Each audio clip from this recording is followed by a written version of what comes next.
Hello बच्चों, let's read the question. Question say that evaluate the integral having the value is 1 upon 9 minus x square dx. Discuss करते हैं। तो यहाँ पे इस क्वेश्चन को करने के लिए की कॉन्सेप्ट क्या हो जाएगा,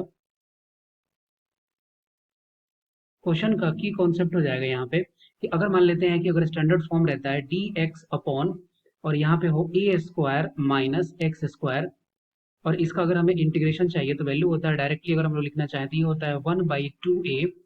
ये हो गया 1/2a लॉग ए प्लस एक्स अपॉन ए माइनस एक्स और प्लस में हो गया सी।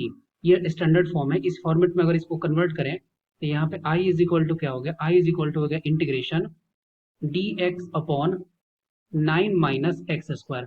अब इसको अगर हम लोग बनाना चाहें तो इसको पार्शियल फ्रैक्शन से भी सॉल्व कर सकते हैं, क्योंकि ए स्क्वायर माइनस एक्स स्क्वायर है तो ये ए प्लस एक्स ए माइनस एक्स हो गया। पार्शियल फ्रैक्शन में कन्वर्ट करेंगे और फिर उसका इंटीग्रेशन करेंगे तो लॉग के फॉर्मेट में आ जाएगा। या फिर अगर हम लोग डायरेक्ट इस फॉर्मूला का यूज करें तो यहाँ से हम लोग क्या लिख सकते हैं, यहाँ से लिख सकते हैं I is equal to d x upon ये हो जाएगा 3² माइनस एक्स स्क्वायर का इंटीग्रेशन।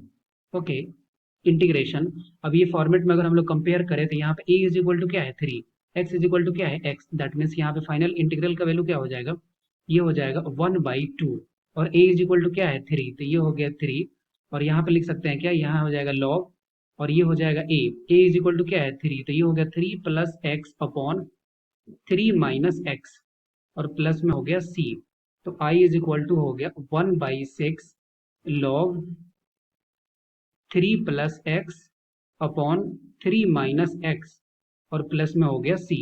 ये हो गया फाइनल इंटीग्रल का वैल्यू। लेकिन इसको क्वेश्चन करने के लिए सबसे इंपॉर्टेंट क्या है कि की कॉन्सेप्ट में ये जो फॉर्मूला होता है डी एक्स अपॉन ए स्क्वायर माइनस एक्स स्क्वायर, इसका फॉर्मूला पता होना चाहिए।